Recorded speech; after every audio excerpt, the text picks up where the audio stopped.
Eran tiempos tormentosos. El Uruguay ingresaba al siglo XX en un clima de inestabilidad y enfrentamiento. Dos figuras dominaban la escena política de la joven nación: Aparicio Saravia y José Valle y Ordóñez. Dos hombres cuyas vidas marcaron para siempre la historia y el destino de este país. Puntas de José Ignacio era a comienzos de este siglo un alejado rincón del departamento de Rocha, poblado por pequeños y medianos productores agropecuarios. En las vísperas de la Guerra Civil de 1904, un 27 de agosto de 1903, en el campo de Narciso Cardoso y Julia Echeverri, nacía José Pedro Cardoso.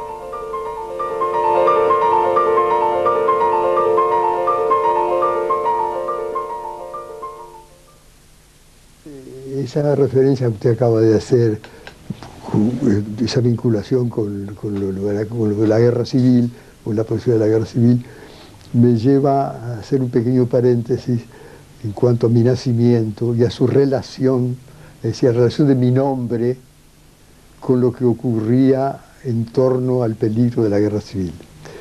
Nosotros vivíamos en la zona rural, como le dije a usted, pero no sé por qué motivo mi madre fue a tenerme a mí a Rocha.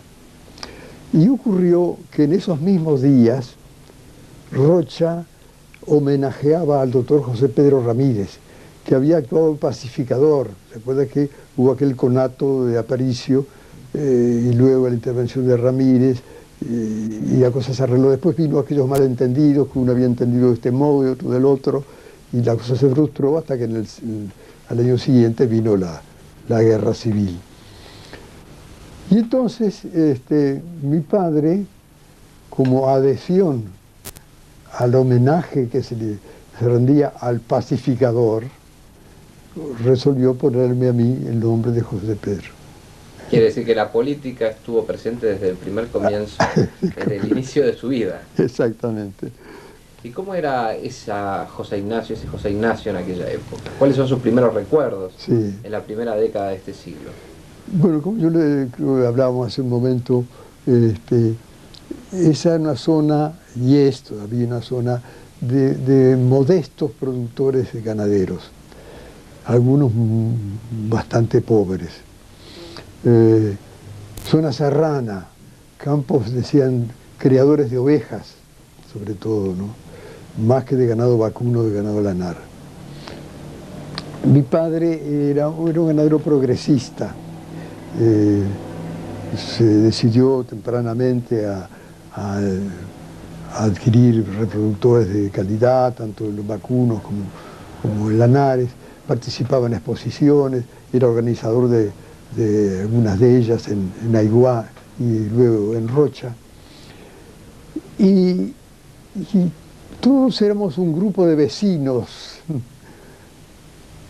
como decía, casi todos pequeños, modestos ganaderos, que tenían sus ovejitas, sus vaquitas, y que un lugar bastante aislado.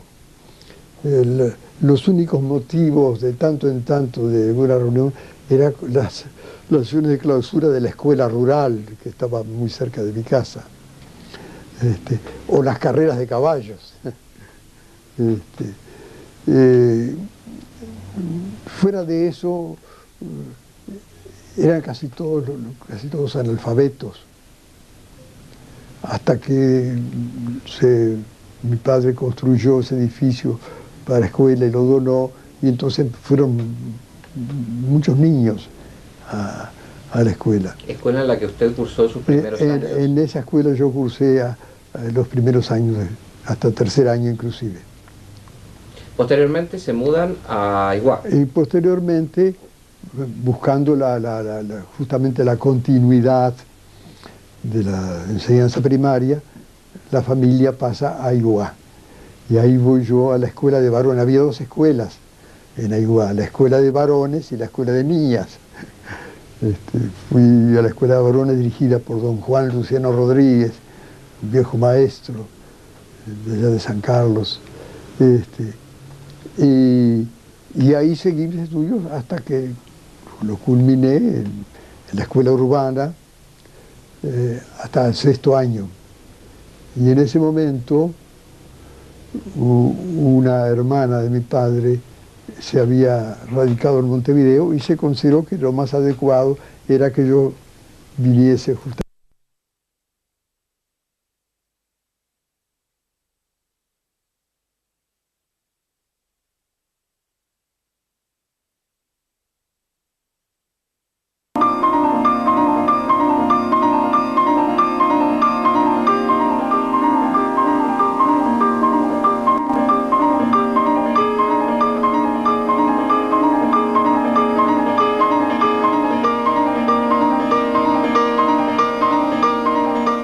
Eran tiempos tormentosos. El Uruguay ingresaba al siglo XX en un clima de inestabilidad y enfrentamiento. Dos figuras dominaban la escena política de la joven nación: Aparicio Saravia y José Valle y Ordóñez. Dos hombres cuyas vidas marcaron para siempre la historia y el destino de este país. Puntas de José Ignacio era a comienzos de este siglo un alejado rincón del departamento de Rocha, poblado por pequeños y medianos productores agropecuarios. En las vísperas de la Guerra Civil de 1904, un 27 de agosto de 1903, en el campo de Narciso Cardoso y Julia Echeverri, nacía José Pedro Cardoso.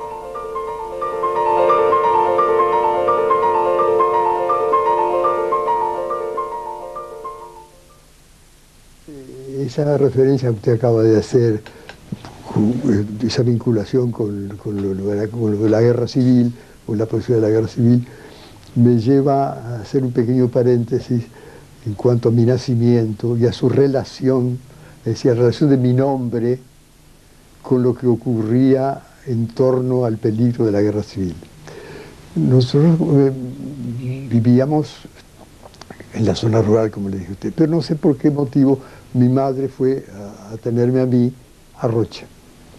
Y ocurrió que en esos mismos días Rocha homenajeaba al doctor José Pedro Ramírez, que había actuado pacificador. ¿Se acuerda que hubo aquel conato de Aparicio y luego la intervención de Ramírez y la cosa se arregló? Después vino aquellos malentendidos, que uno había entendido de este modo y otro del otro, y la cosa se frustró hasta que al año siguiente vino la guerra civil.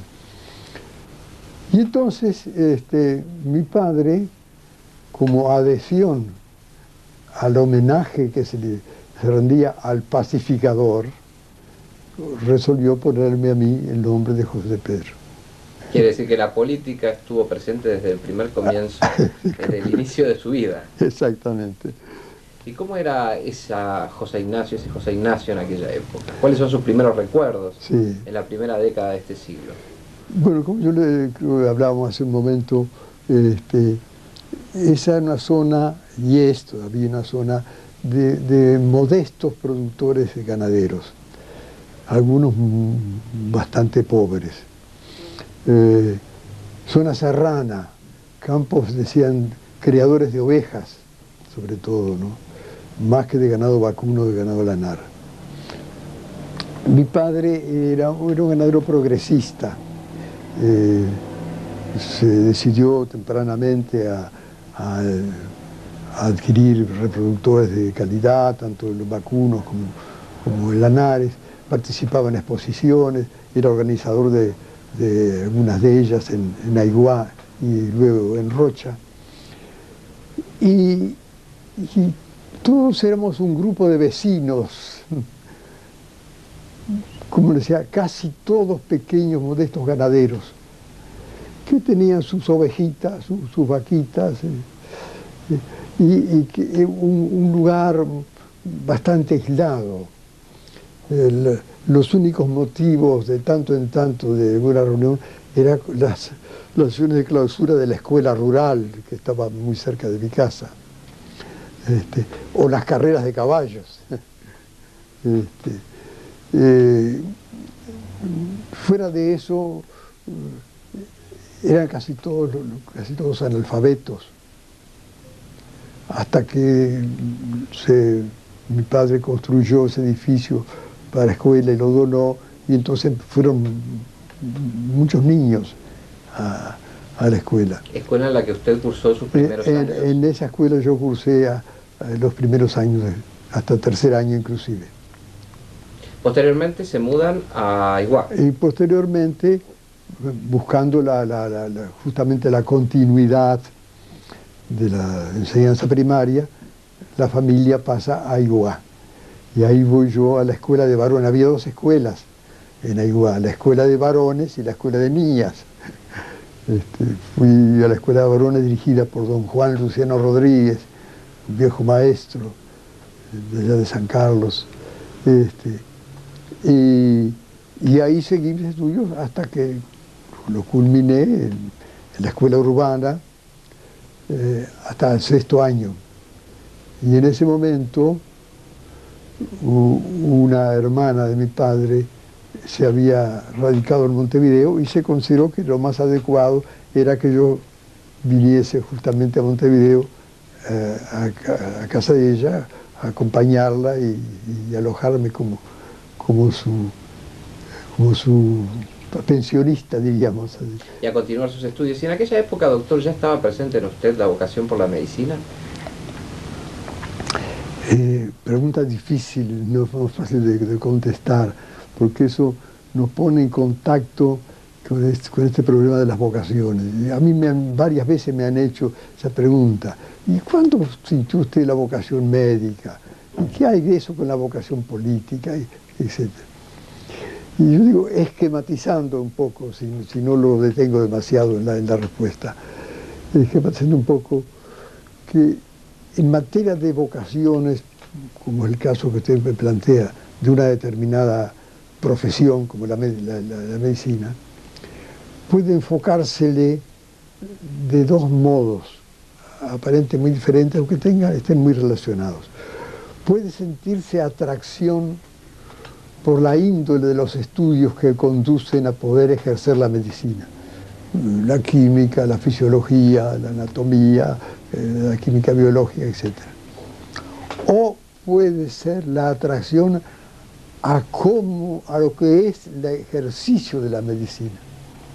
Bueno, a esta altura de mi vida, ya lo vi muy claro antes, por cierto, mi vocación estuvo en relación con lo segundo.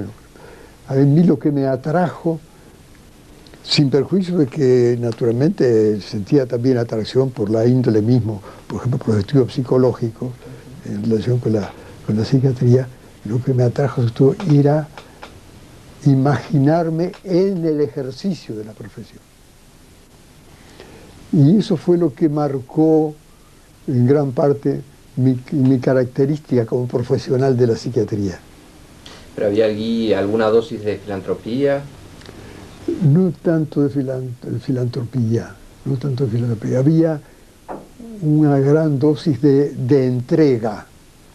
Le explico lo que quiero decirle con vocación de servicio. Vocación de servicio, sí, en cierto modo de servicio, sí. A quien venía, fíjese, en busca de apoyo, de ayuda, muchas veces por un problema de angustia, de dolor, de tormento psíquico de algún modo. ¿En algún momento usted recibió alguna instrucción, alguna educación o alguna formación religiosa?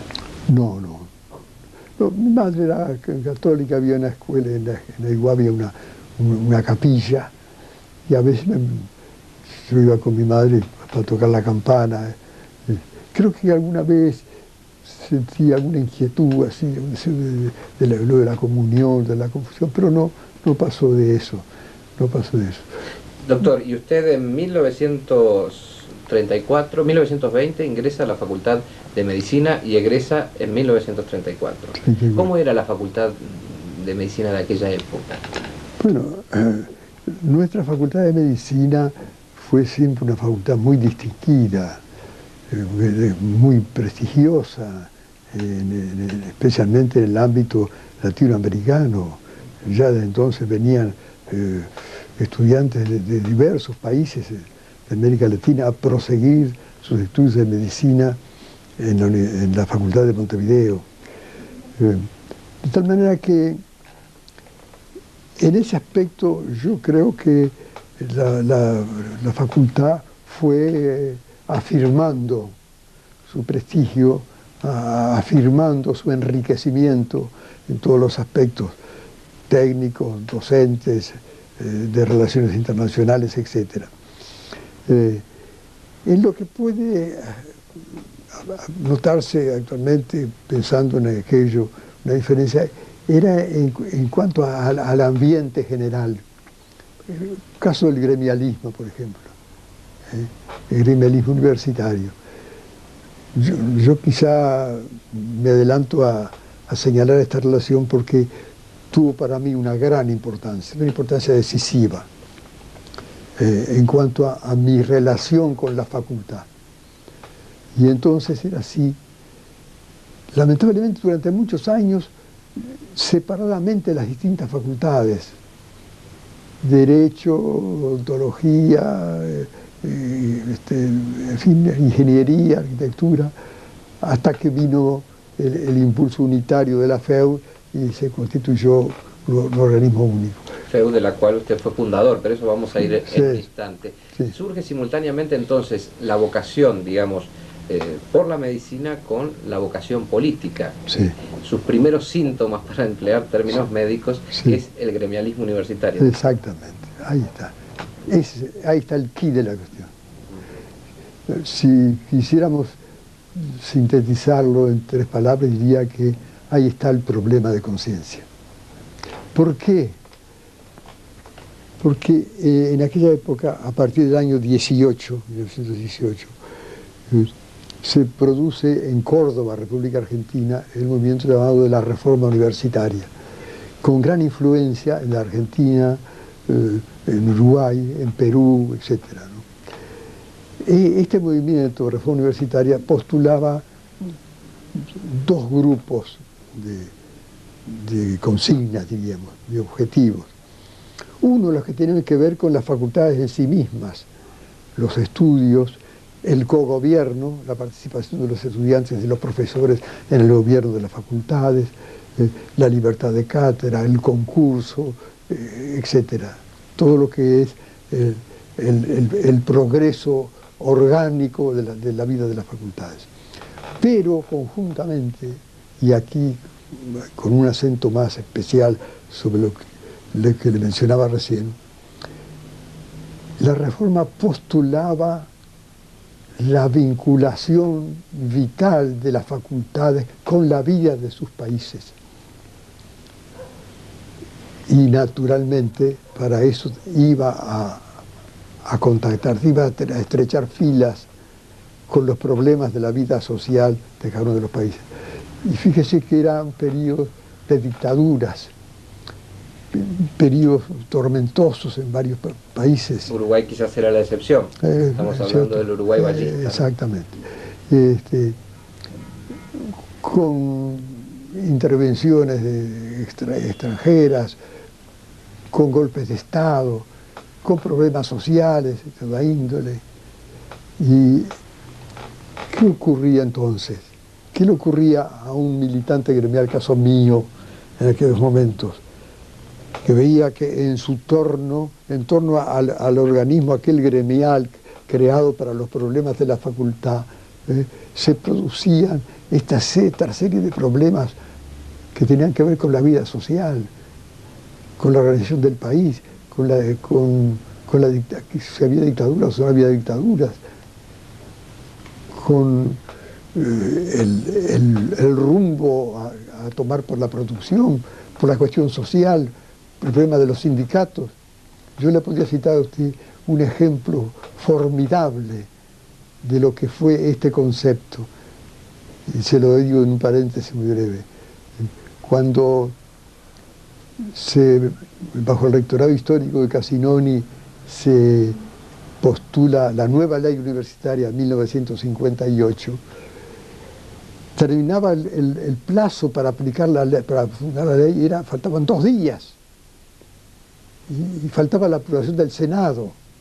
Y como era un año víspera de elecciones, no se podía alargar el periodo legislativo. Y entonces se produjo uno de los mitines más grandes, por lo menos de los últimos años que yo pude percibir. Se produjo un gran mitin obrero estudiantil que se concentró por inmensas masas en torno al Palacio Legislativo y en pocas horas salió la aprobación de la ley. Doctor, compruebo una vez más que los años no han apagado esa pasión suya por la política y por los temas sociales de nuestro país. Pero quisiera hacerle una pregunta, y es que usted comienza a cursar sus estudios en la Facultad de Medicina en la década del 20, en ese país que los historiadores han denominado el Uruguay ballista, como recién lo señalábamos, un Uruguay que se perfilaba como esa isla, esa Suiza de América, en fin, todo lo que hoy en día se lee en los textos de historia. Y usted ya estaba comprometido con los ideales socialistas. ¿No se sentía como un paria en aquel momento cuando el auge de la doctrina ballista estaba en pleno? Nunca me sentí... Es decir, porque usted estaba en una posición minoritaria. Sí, sí. A eso apuntaba. Sí, pero me remito un poco a lo que hablábamos hace un momento en cuanto a la atracción del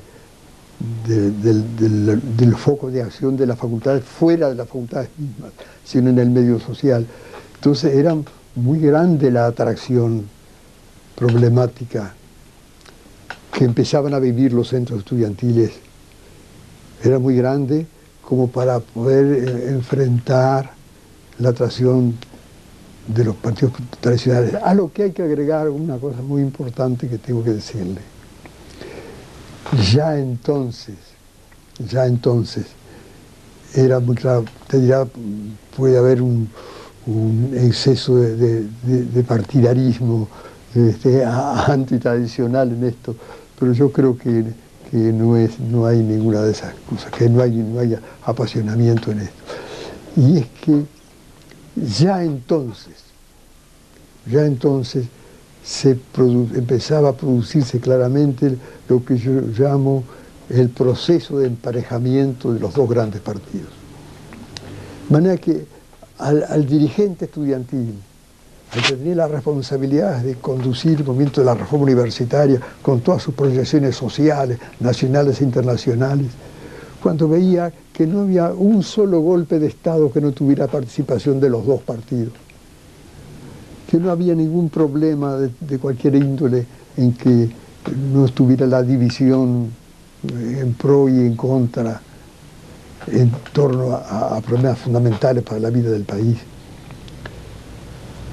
Es decir, que el proceso de emparejamiento se acentuaba, era muy difícil que uno se sintiera atraído para abandonar la atracción del polo socialista, digamos así, para volver a refugiarse en la atracción de los partidos tradicionales. Doctor Cardoso, como fundador de la FEUB y como militante destacado del gremio estudiantil, ¿qué reclamaban los estudiantes de aquella época? Aparte de lo que usted ya enumeró, esa lucha de insertar a la universidad o a las facultades en la realidad y en los problemas del país y del continente. Pero ¿qué cosas puntuales reclamaban los estudiantes de aquella época? Bueno, era muy difícil que uno se sintiera atraído para abandonar la atracción del polo socialista, digamos así, para volver a refugiarse en la atracción de los partidos tradicionales. Doctor Cardoso, como fundador de la FEUB y como militante destacado del gremio estudiantil, ¿qué reclamaban los estudiantes de aquella época? Aparte de lo que usted ya enumeró, esa lucha de insertar a la universidad o a las facultades en la realidad y en los problemas del país y del continente. Pero ¿qué cosas puntuales reclamaban los estudiantes de aquella época? Bueno, variaba un poco según las facultades. En medicina, que es el tema que nos ocupa hoy. En medicina actuó en cierto modo un poco como vanguardista. ¿Sabe por qué le digo esto? Porque una de las cosas, con una respuesta concreta a su pregunta, una de las cosas que caracterizaron, que definieron en cierto modo la acción gremialista en la Facultad de Medicina fue lo que hoy son las asambleas del claustro, que entonces se llamaron asambleas de profesores estudiantes. ¿Creadas por quién? Por un decano ilustre, el doctor Américo Ricaldoni. Ricaldoni, con una visión clara del porvenir, creó en la Facultad de Medicina las asambleas de profesores estudiantes, que eran asambleas consultivas, bueno, similares a lo que son ahora las asambleas del claustro, ¿verdad?, en las distintas facultades, pero no con tantos poderes, naturalmente, ¿verdad? Y eso atrajo la atención de las otras facultades y estuvo en cierto modo, mire, también en la raíz de la fundación de la FEU. La FEU surgió con un impulso solidario. Yo diría que la solidaridad fue la característica fundamental de la fundación de la FEU. ¿Por qué? Porque surgió con motivo de un conflicto en la Facultad de Derecho en el que se postulaba que las asambleas de los profesores estudiantes. O sea que había una aspiración democrática en aquellos jóvenes estudiantes entre los cuales usted se encontraba. Yo le voy a nombrar algunas grandes figuras de la medicina uruguaya que usted conoció y que hoy en día llevan el nombre, sus nombres son identificatorios con calles o con hospitales o con grandes salas de los centros asistenciales de este país. Arturo Lucich, García Otero, García Aust. ¿Qué le dicen esos nombres? Sí, bueno, sobre algunos de ellos ya hemos hablado antes de formalizar este diálogo, ¿no? Con don Arturo Lucich yo sentí una gran satisfacción en tenerlo como profesor, después de haber conocido su trayectoria como luchador, como médico de Aparicio Saravia, etc., ¿no? Era un hombre muy recto, que cuidaba especialmente de sus enfermas, no toleraba que se fumara en la sala, y inspiraba respeto por todas sus actuaciones. No era un demagogo, era un hombre que era un conservador, que sostenía su punto de vista, no siempre de acordes con los del gremio estudiantil, por cierto, pero habiendo un mutuo respeto entre las dos tendencias. Bueno, García Otero fue uno de los grandes maestros. Murió muy joven. A mí, esto que les cuento ahora puede parecer que no tiene nada que ver, pero cuando yo a veces suelo tomar unas pastillitas debajo de la lengua, cuando tengo algún dolor cardíaco, ¿verdad? Son excelentes. Y empezamos a ver que de pronto que García Otero estaba dando clase y sacaba una cajita así, una pastillita, y la ponía dentro de la boca. ¿Qué es esto? Era que su corazón le estaba advirtiendo que había que ayudarlo. Quiere decir que cada vez que toma una pastilla de esas, usted se acuerda del profesor García Otero. Exactamente. Alfredo Navarro. Navarro, bueno, muy distintas personalidades, muy distintas personalidades. Navarro, un hombre, en fin, no quiero decir vanidoso en el sentido, pero un hombre con gran sobreestimación sobre sí mismo, en cierto modo justificada por sus grandes valores como cirujano, ¿verdad? Fue decano también, y no siempre tuvimos muy buenas relaciones con él, porque era un poco un poco autoritario. Pero hombre muy culto, que al margen de todas esas dificultades que podían separar de los estudiantes, tenía puntos de contacto con ellos, ¿verdad? De manera que no puedo decir que por el hecho de haber tenido características muy particulares en su gestión como decano, lo hubiera alejado mucho de la estimación nuestra. Lo estimábamos, nos gustaba discutir con él, a él le gustaba discutir con nosotros. Se enriquecían mutuamente. Sí, sí. Doctor Cardoso, ¿le sirvió de mucho, le sirvió de algo la psiquiatría para su carrera política? No creo que para mi carrera política, en el sentido ¿No le dio instrumentos para interpretar las masas, el pensamiento de la gente?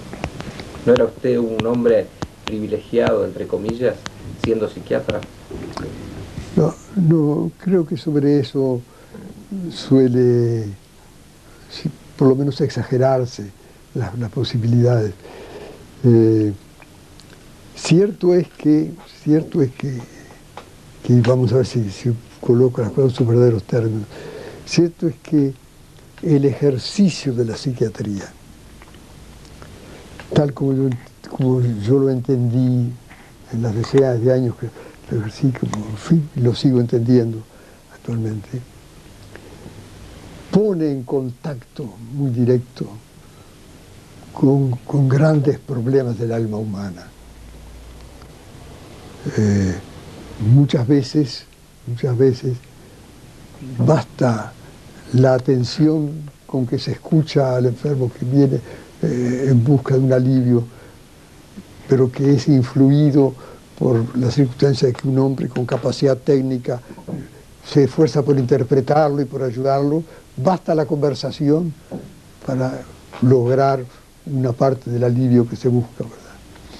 Tan es así que yo en mis tareas de ayudante de los profesores, cuando hablaba, le explicaba a los estudiantes de los exámenes de psiquiatría, el examen del enfermo de psiquiatría, le decía: si no está dispuesto a destinarle todo el tiempo necesario, más vale no comenzar. Es lo que me preocupa un poco actualmente,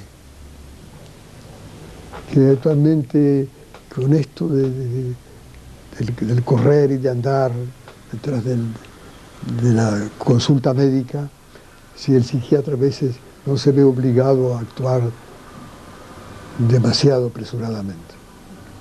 Pero no me respondió la pregunta. ¿Le sirvió o no le sirvió la psiquiatría para manejarse de otra manera, con más facilidad, con mayor soltura en la política? No creo. No vinculo mi práctica de la psiquiatría con mi práctica política. ¿Cómo hizo usted para conciliar dos profesiones, dos vocaciones, dos carreras tan absorbentes como son, por un lado, la medicina, en especial la psiquiatría, y la política? Porque a lo largo de todos estos años de ejercicio de ambas profesiones ha habido tiempos tormentosos. Sí. ¿Cómo hizo usted para poder acompasar esas dos profesiones? Bueno, en cierto modo, en lo que hemos conversado antes, hay cierta explicación. Y es que yo sentía un impulso vocacional muy poderoso por ambas. Por la psiquiatría, por lo que yo le decía, no tanto por la información técnica de la lectura del libro, de la clase magistral, sino por lo que se recogía, era posible recoger a través del examen mismo, de la práctica de la psiquiatría. Y en la medicina, en la política, yo creo que haberle dicho a usted que a mí me planteó un problema de conciencia. Y entonces no tenía otro camino que seguirlo. problema de conciencia era que yo tenía que conciliar lo que veía, sobre todo cuando empecé a actuar en política, especialmente en política parlamentaria, lo que veía en los problemas sociales y lo que respondía a mi propia convicción. ¿En su carrera como legislador pudo legislar sobre la medicina? Por lo menos pude proponer muchas cosas. Doctor Cardoso, a lo largo de todos los tiempos, y si uno ve, por lo menos esta parte del mundo, ¿no?, el sur de América Latina, uno siempre ha escuchado, ha leído, ha visto que los enfermos psiquiátricos han sido los eternos postergados. Es una realidad hoy en día. ¿Por qué cree que esa situación se da especialmente en la psiquiatría más que en otras áreas o en otras ramas de la medicina? No le voy a adelantar una respuesta que un día intentó darme un legislador ante alguien que me preguntaba algo como esto. Se discutía en la Cámara, creo que en un presupuesto, que no se le asignaba a los servicios de niños y a los servicios de psiquiatría lo que se le asignaba a otros cuadros de la asistencia médica. Y entonces un legislador salió y me dijo: yo le doy la explicación. ¿Cuál es? Porque ni los locos ni los niños votan, me dijo. Fue una respuesta un poco grosera, ¿verdad? Y no creo que tuviera mucha razón, pero se la cuento ahora. Bueno, estábamos en cuestión, me preguntaba sobre la conciliación. No, yo le preguntaba por qué creía usted que los enfermos psiquiátricos son los eternos postergados. Sí. En los países. Bueno, ¿sabe lo que pasa? Es que no ha pasado muchos años de que hay una nueva psiquiatría. Han pasado pocos años. Pero mire, no hace mucho, unas semanas, fui invitado para decir las palabras inaugurales de un simposio sobre derechos humanos que se hizo aquí, patrocinado por la Sociedad de Psiquiatría. Y entonces aproveché para señalar justamente la diferencia que existe entre la psiquiatría de hoy y la psiquiatría de antes. Bastaba para apreciar la diferencia con asomarse a alguna sala del Hospital Vilar de Bo, sobre todo de mujeres. Asomarse entonces y asomarse ahora.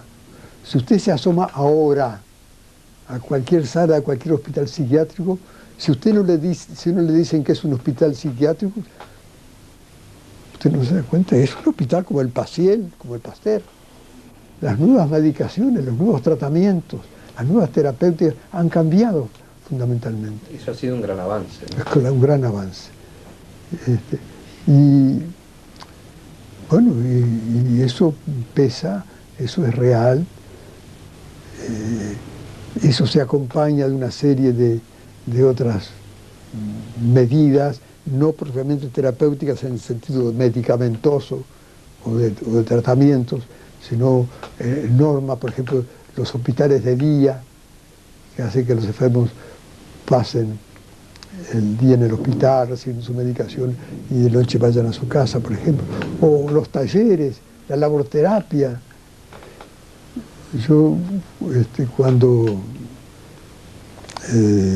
fui interventor durante 2 años de la colonia de Etxepare, aproveché una de esas posibilidades para hacer una gira por algunos países europeos y visitar establecimientos similares al que yo tenía que estar dirigiendo.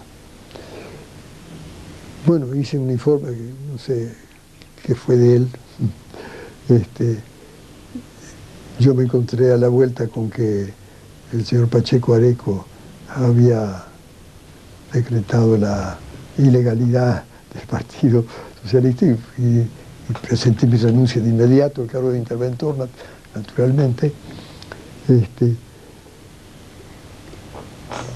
Usted no se imagina en qué medida tan importante la actividad de los enfermos, y no solo la actividad en cuanto a trabajo, la actividad en cuanto a creación artística, en cuanto a cultura, en cuanto a las diversas modalidades que puede tener una actividad especialmente juvenil, se logra con esta característica actual de la psiquiatría. Doctor Cardoso, usted está muy próximo a cumplir 90 años, Sí. Ha sido un testigo privilegiado de la historia de este país. Y a lo largo de todos estos años ha hecho muchas cosas. Pero yo me quiero detener, y muy brevemente, en un aspecto que a mucha gente le ha llamado la atención. Cuando este país entra en el proceso de transición hacia la democracia, allí por 1980, 81, 82, y cuando la apertura política se iniciaba y los medios de difusión comenzaron a difundir noticias sobre la actividad de los partidos políticos del Uruguay y las negociaciones que se realizaban con los militares, en la primera fila estaba el doctor José Pedro Cardoso, que en aquel entonces tenía 80 y tantos años. ¿Qué lo llevó a usted, a un médico de prestigio, un político con trayectoria, a retomar la vida política, a realizar nuevamente campaña, a recorrer el país y subirse a las tribunas a pronunciar discursos? ¿Usted se refiere a lo ocurrido después de la dictadura? Es decir, termina la dictadura. Yo no lo había entendido bien. Y el doctor Cardoso retoma la actividad política, sí. Y se lo ve en primera fila. Sí. ¿Qué lo lleva a usted a volver Sí, ahora lo entendí bien y ahora se lo voy a contestar. Bueno, me lleva una convicción, también aquí un estado de conciencia con respecto a la función de la democracia. Yo creo que en países como el nuestro, y ahí empieza a actuar la influencia sobre el cambio, sobre la decisión de, a pesar de todo, volver a empezar en cierto modo, que yo no, justamente por la experiencia que viví antes y después. Sí. Sí. ¿Qué lo lleva a usted a volver ahora lo entendí bien y ahora se lo voy a contestar. Bueno, me lleva una convicción, también aquí un estado de conciencia con respecto a la función de la democracia. Yo creo que en países como el nuestro, y ahí empieza a actuar la influencia sobre el cambio, sobre la decisión de, a pesar de todo, volver a empezar en cierto modo, que yo no, justamente por la experiencia que viví antes y después del golpe de Estado, no puedo dejar de pensar que no hay otra vía, que no hay otro camino, que no hay otro objetivo para lograr cambios de entidad en la vida social, cultural, etcétera, del país, que con la profundización de la democracia. Pude haber tenido ya en mi época juvenil algunas veleidades en cuanto al movimiento revolucionario más o menos rápido. Pude haber tenido veleidades en cuanto a seres privilegiados, de los que podría esperarse tales o cuales modificaciones. Hoy no. Hoy solo lo espero de la realidad vital de la democracia. Y por eso la defiendo muy permanentemente y le llamo así la profundización. Es decir, que la democracia da las posibilidades por sí mismas, las da para lograr las posibilidades de transformación de la vida del pueblo. ¿Eso quiere decir, doctor, que si usted volviera a empezar, abrazaría las dos profesiones, la política y la medicina? No me iba a dar para tanto.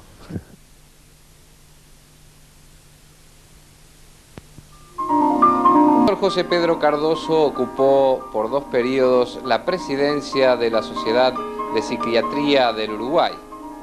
Integró la directiva del Sindicato Médico del Uruguay y fue miembro del grupo de médicos que iniciaron la actividad del CASMO. En 1987 fue condecorado por el Sindicato Médico con la Orden Sindical al Mérito Científico Docente y Gremial.